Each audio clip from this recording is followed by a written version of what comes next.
اعوذ باللہ من الشیطان الرجیم، بسم اللہ الرحمن الرحیم۔ معزز سامعین اور ناظرین، اللہ کی توفیق اور مدد سے اور آقا دو جہاں نبی مکرم صلی اللہ علیہ وسلم کی نالین پاک تصدق سے ہم نے گزشتہ نشست میں اثار اور قربانی کے موضوع پر گفتگو کی تھی۔ آج بھی انشاءاللہ العزیز اسی مضمون کو آگے بڑھاتے ہیں۔ اسلام کی ساری تاریخ اثار اور قربانی کے جذبوں سے بھری پڑی۔ اگر ہم اسلام کا عمیق مطالعہ کریں تو پتہ چلتا ہے کہ مکی زندگی ہو یا مدنی، آقا کریم صلی اللہ علیہ وسلم نے اپنے صحابہ و اہل بیت اطہار کی تربیت اس انداز سے فرمائی تھی کہ ان کی زندگیوں میں اثار اور قربانی کا جذبہ کوٹ کوٹ کر بڑھ دیا گیا۔ یہی وجہ ہے کہ جب آقا کریم علیہ الصلوۃ والسلام مکہ سے مدینہ پاک تشریف لائے تو تاریخ اسلام کا ایسا انمول واقعہ رونما ہوا کہ آقا کریم صلی اللہ علیہ وسلم نے انصار و مہاجرین کے درمیان باہمی محبت و اخوت کا وہ رشتہ قائم کر دیا کہ خونی رشتے بھی اس رشتے کے سامنے دم توڑ گئے۔ چنانچہ ہم دیکھتے ہیں کہ وہ صحابہ کاملین جو مکہ سے خالی ہاتھ مدینہ تشریف لائے تھے، انصار مدینہ نے ان کے ساتھ باہمی اخوت کے اس جذبے کو اتنا مضبوط کر دیا کہ انصار مدینہ نے مکہ سے آنے والوں کے لیے اپنے گھر بار، اپنے کاروبار، اپنی تجارت، اپنی منڈیوں اور اپنے مال کے اندر ان کو نہ صرف شامل کیا بلکہ اپنے مال کو ان کا حصہ قرار دیا۔ یہ تاریخ اسلام کا ایک ایسا واقعہ ہے جس کی مثال ہمیں کسی اور مذہب کے اندر نہیں ملتی کہ صحابہ کاملین نے جو مکہ سے بے یار و مددگار خالی ہاتھ آئے تھے، انہیں مدینہ میں آ کر اجنبیت کا احساس ہی نہ ہونے پایا۔ حضرت موسیٰ علیہ السلام پہ ایک واقعہ آتا ہے کہ ایک بار اللہ پاک کے پیغمبر موسیٰ علیہ السلام نے عرض کیا، الہی اے میری مولا، مجھے آقا کریم صلی اللہ علیہ وسلم کی عظمت و شان اور رفعت اور بلندی وہ دکھا کہ حضور کا مقام رفعت کیا ہے، حضور کا مقام عظمت و شان کیا ہے۔ تو اللہ پاک نے فرمایا، اے موسیٰ علیہ السلام، تجھ میں وہ طاقت نہیں ہے کہ تو میرے محبوب صلی اللہ علیہ وسلم کی عظمت و شان کو اور رفعت و بلندی کو دیکھ سکے۔ میں تمہیں حضور پاک کے درجات عظمت میں سے ایک درجے کا مشاہدہ کراتا ہوں۔ چنانچہ اللہ تبارک و تعالیٰ نے حضور پاک کے درجات میں سے ایک درجے کا جب مشاہدہ کرایا تو خوف تھا کہ موسیٰ علیہ السلام اس کو دیکھ کر مدہوش نہ ہو جائے۔ عرض کی، اللہ پاک یہ مقام و مرتبہ، یہ درجہ جو حضور پاک کو عطا کیا ہے، یہ کس وجہ سے؟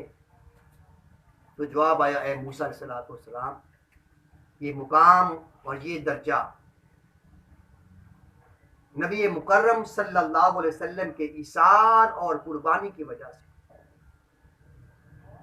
میرا جو بندہ زندگی میں ایک بار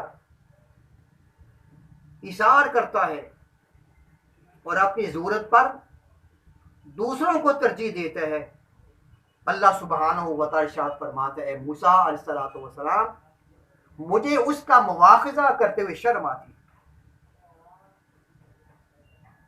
اور جس نے ایک بار بھی زندگی میں ایثار اور قربانی کا مظاہرہ کیا اس کا ٹھکانہ جنت ہے، وہ جہاں چاہے رہے۔ ایسے ہی امام غزالی رحمۃ اللہ علیہ نے کیمیا سعادت کے اندر عبداللہ بن جعفر الصادق رضی اللہ تعالیٰ عنہ واقعہ نقل فرمایا، فرماتے ہیں حضرت عبداللہ بن جعفر الصادق میں سفر پر تھا، دوران سفر ایک کھجوروں کا باغ آیا، میں سستانے کے لیے وہاں بیٹھا، میں نے کیا دیکھا، ایک حبشی نوجوان ہے جو باغ کی رکھوالی کرتا ہے، کام کاج کرتا ہے، میں اسے دیکھتا رہا، جب کھانے کا وقت ہوا اس نے اپنا دسترخوان بچھایا اور کھانے کے لیے جب لقمہ توڑنے لگا کہ ایک سامنے سے کتا آ گیا۔ عبداللہ بن جعفر الصادق رضی اللہ تعالیٰ عنہ فرماتے ہیں اس حبشی نوجوان نے کتے کو دیکھا تو خود نہ کھایا اور اپنی ایک روٹی نکال کر کتے کو دے دی، کتے نے روٹی کھائی مگر گیا نہیں، اس نوجوان نے دوسری روٹی ڈال دی، کتا پھر نہ گیا، نوجوان نے تیسری ڈال دی، کتے نے تیسری روٹی کھائی اور چلا گیا۔ حضرت عبداللہ بن جعفر الصادق رضی اللہ تعالیٰ عنہ اس کے پاس آئے اور فرمایا، اے حبشی نوجوان، تیرا مالک تمہیں کتنی روٹیاں دیتا ہے؟ کہا یہی جو آپ نے دیکھی ہیں، 3 روٹیاں دیتا۔ فرمایا تو نے ایک ڈالی، 2 اپنے لیے کھا لیتا۔ اس حبشی نوجوان نے کہا، حضرت ہمارے اس علاقے میں کتے نہیں ہوتے، اگر اس علاقے کا ہوتا تو بھوکا نہ ہوتا، یہ دور سے لمبا سفر کر کے آیا تھا، اس لیے جب پہلی ڈالی تو گیا نہیں، دوسری ڈالی گیا نہیں، جب تیسری ڈالی تو چلا گیا، میں سمجھ گیا یہ بھوکا ہے اور دور سے چل کر آیا۔ حضرت عبداللہ بن جعفر فرماتے ہیں، اے جوان تو کیا کھائے گا؟ اسے کہا آج میں صبر کروں۔ یہ بات سن کر عبداللہ بن جعفر رضی اللہ تعالیٰ اپنے آپ سے مخاطب ہوتے ہیں اور فرماتے ہیں، اے عبداللہ، لوگ اہل بیت کی سخاوت کے چرچے کرتے ہیں کہ واقعی بہت سخی ہیں اور ہیں بھی سخی، مگر آج اس نوجوان نے ایثار اور قربانی کا وہ مظاہرہ کیا ہے جو دیکھنے میں بہت کم آتا ہے۔ چنانچہ آپ نے فرمایا اس باغ کا مالک کون ہے؟